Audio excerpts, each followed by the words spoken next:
Welcome, welcome. So, we beat Castle 1 here, which is part 1 of Castle to Win. And I figured just before we start into Castle 2, I'd do a couple of things. First, it's a continuation of part 1.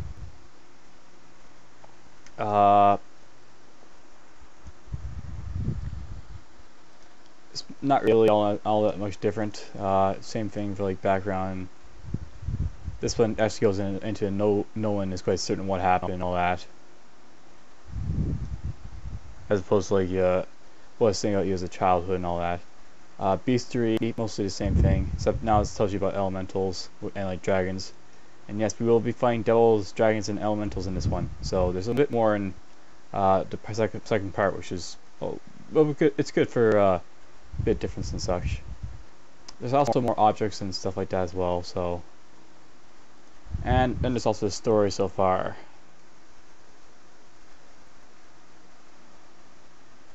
I guess we'll continue a little bit down here. I think there's a little bit down here I missed. Yeah, this part here, so one moment. We'll just get into that. Oops.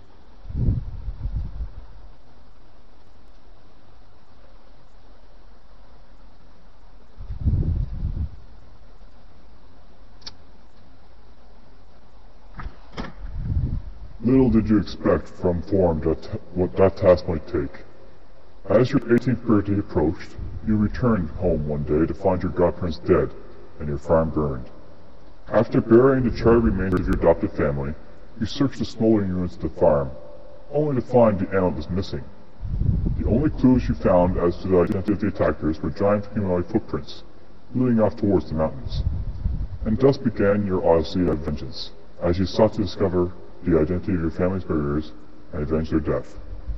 You began by exploring the abandoned mines in the hills to the north of your village, where a trail of footprints led. After you reached the bottom of the mine, you found it had been largely abandoned by the marauders, who had returned to the fortress north of the village of Bajarhaven.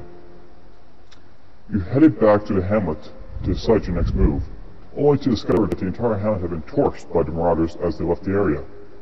At this point, you realized that the attacks must have been aimed at you, for no one else in the area was likely the target of such extreme reprisals. Your list of deaths to avenge going, you headed west towards Bajarhaven, and, using that as a base, began to explore the fortress located to the north.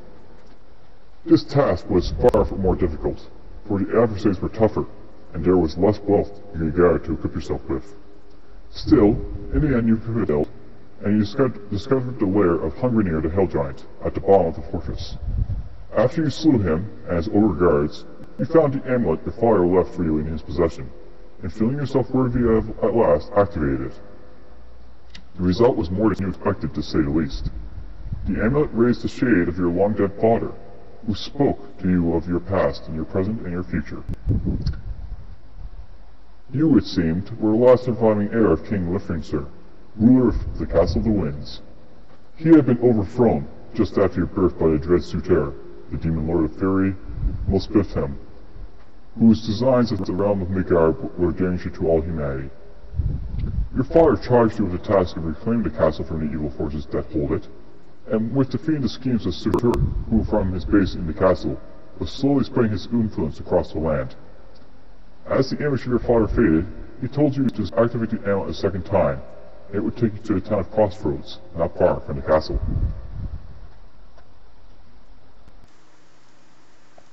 So yes, that's like tells you a little bit about what happened if you're just joining us. But for the most part, the second part is just a continuation. Not much has changed except for like monsters, items, and spells. Yeah, there's a couple more added.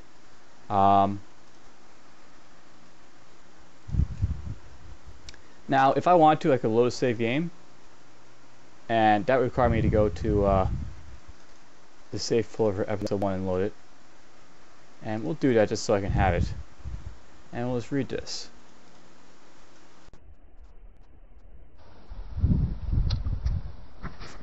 As you activate the amulet a second time, you feel it begin to glow once more with opulent power. The aura surrounds you, but this time the feeling is different. You look at the amulet in your hands and realize that your body is becoming transparent, as if losing contact with the material plane. As the world around you fades, you get a sense of weightlessness, followed by a massive acceleration, as if you were covering hundreds of leagues in but an instant. You feel the blood pounding in your veins, as the sensation of speed stops as suddenly as it begins. Your head spins for a moment. When you regain your balance, you find your body is solid once more. You open your eyes and find yourself in the middle of a small city. To the west is the central keep of the city. To the east you see an avenue of shops. To the south you see fountains, in the familiar shape of a temple of Odin. You turn about, taking a moment to orient yourself, until at last you look to the north. You gasp in awe as you see at last the massive ruins of the Castle of the Winds, where the shade of your grandfather awaits your arrival. But first you think, maybe you'll stop and speak to Jarl. He may be able to help you.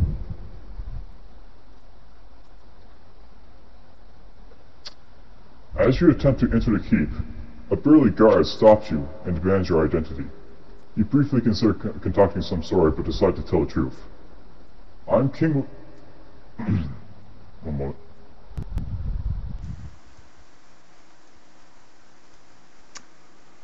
I'm King Liffinser's grandchild, and I would like to speak to Jarl. Your face goes red as the guard bursts out laughing.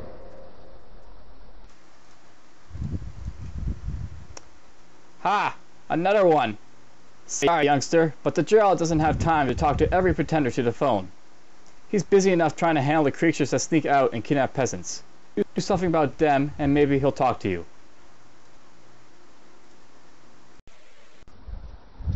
Annoyed and frustrated, you turn to leave, but you know you'll come back soon and make him eat his words.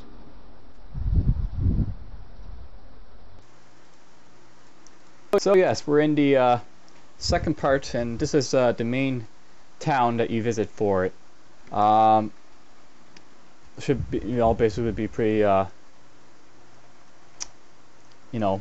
easy to understand. You got the sage over here who identifies items if you want him to do that. A junk keep. Up here, you of course see North Great Linear Road to the castle. Old junk store. Down here, of course, is the bank, and I have like all my copper from last time. First bank of Crossroads. If I keep.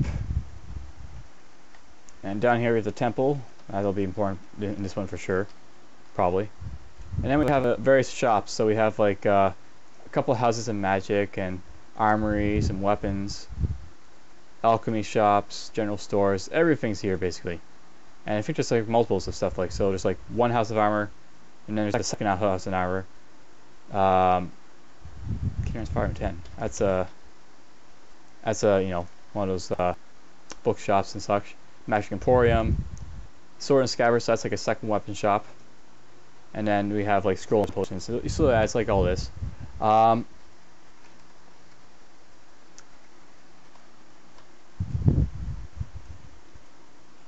think we'll go up to the castle now, and I'll give you a bit more of a spiel of the story.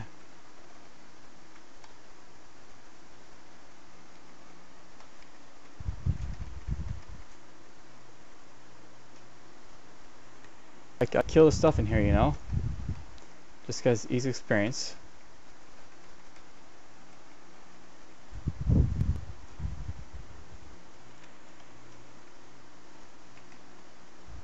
Not sure if any of this is cursed, but I doubt it is.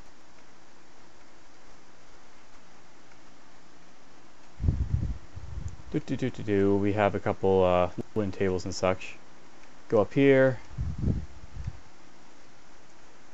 and you see a shadowy figure on the throne who motions you to come closer.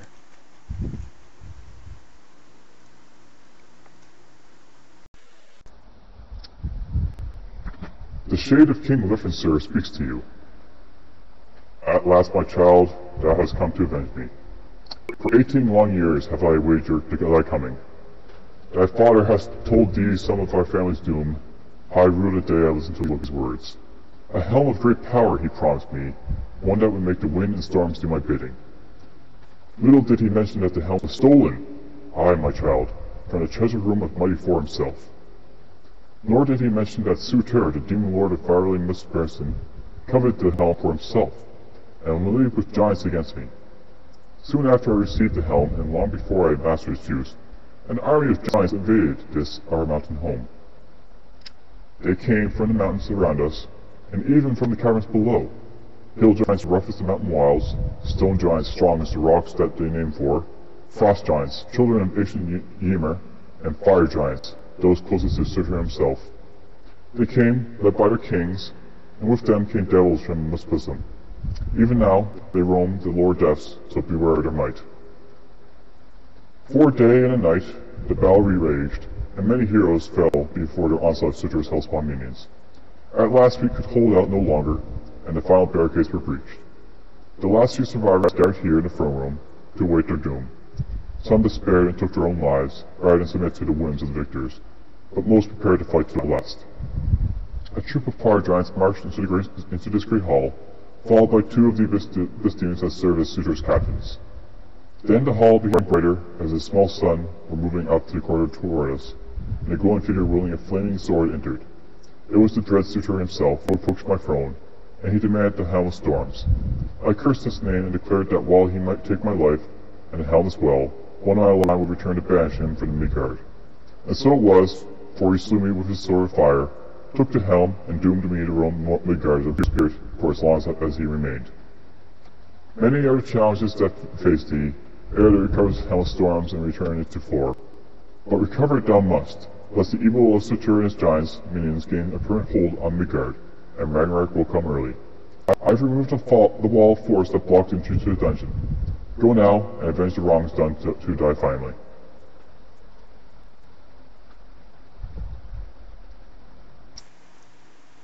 So yes, that's the introduction, and if we go down here, we'll see that the stair has been removed, and I can go down.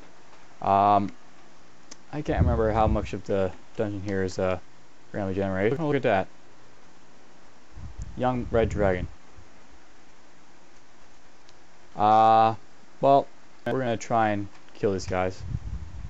Tug my purse. Of course I tugged my purse.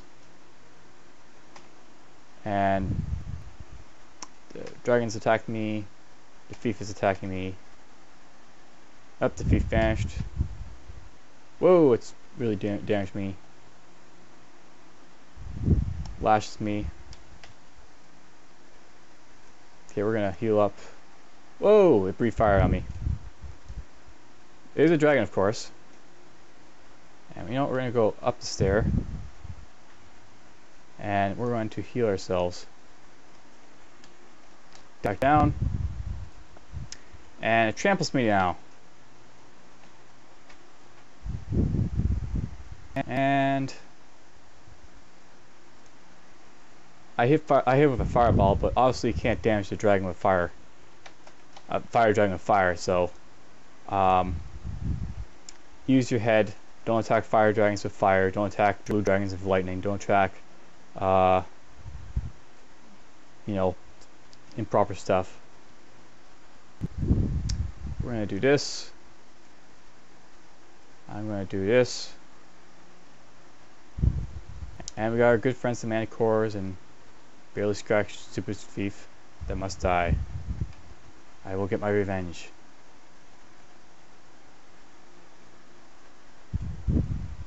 That's barely getting damaged. So we're just gonna heal up. Try again. Look around. Blast this thing. Blast it again. Blast it with a bolt. Maybe a magic arrow. Heal up a little bit. We'll go after that feet first. I don't want healing up, and it will heal up if I give it a chance. Let's see if it's in range. Yeah, it's in range, so let's kill it. Heavily injured. Critically injured. Dead. Grab this. Grab this. Grab this. Got to find a door. Little taste of what's down here, right? So sleep. Back in. Oh, actually, we'll save it here. I actually didn't want to go too deep. I basically also want to do other stuff. Basically, part 2 is like a standalone game in itself. You can play your original character from Castle 1, but like many continuations of games that are like this, you can make a new game. And what happens is you can, like, make your character, and it'll be, completely different, or it could be completely different from what you had. Blah blah blah. You could change the difficulty, all this. And what's particular about this one is that you start able to level off a little bit faster. So I can grab light, shield, detect objects, and then I can continue on to grab some more spells like identify, maybe cold bolt, and detect monsters, detect traps. And as you can see, I advanced all the way to level 7, and that goes into like a spiel about me arriving into town. So I'm a little weaker. I technically don't have like any sort of weapon or anything on me. And go to character screen. Almost I have like I have some money at least this time around, so I can buy stuff. But for the most part, you're just basically starting out again with a strongly, a decent character to go with. Now I'm going to know something. I haven't been doing it, but something you could do is that with items, let's say you like want to be really sneaky about using stuff. Actually, make sure to use part 1.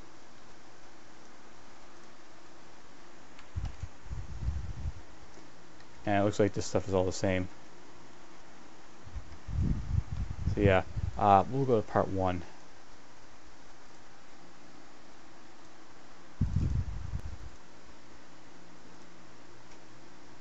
Blah blah blah. Easy. Magic arrow.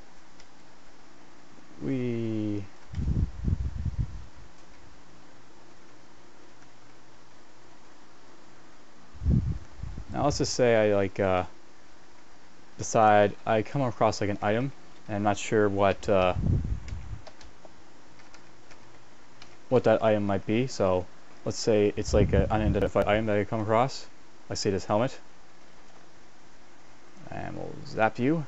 And let's say let's say this item is cursed, even though it might not be. Okay, it's not, but what I might do is say I was cursed. This would like be cursed, and I wouldn't be able to take it off. I'll actually do it for the next one. That's what happens when like you like grab an item and you basically don't have it identified. You find out when you equip it. I've already stated this pretty much. I think. Sleep.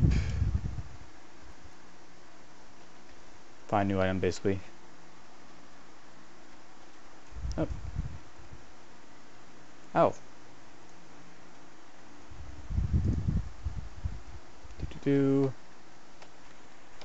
Probably don't need to grab those.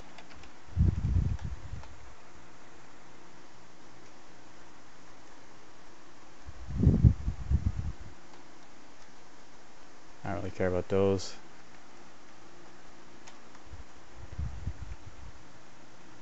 Where are those guys? Around here. Is that like it for this level or something? No, there's more here.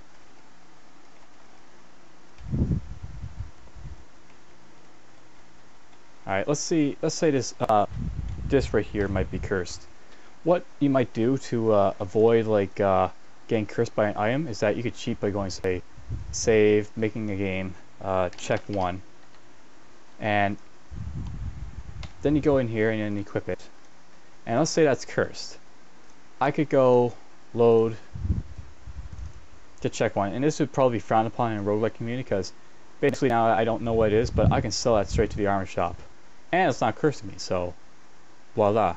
So it's a rather cheap way of getting around things. I wouldn't recommend doing it if you're a true roguelike fan, but whatever. So I want to delete this. Guess I can't do it from here.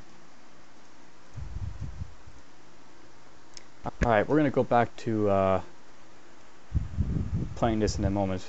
But for first, I guess this will be it for this one. 20 minutes is fine. And we'll continue on.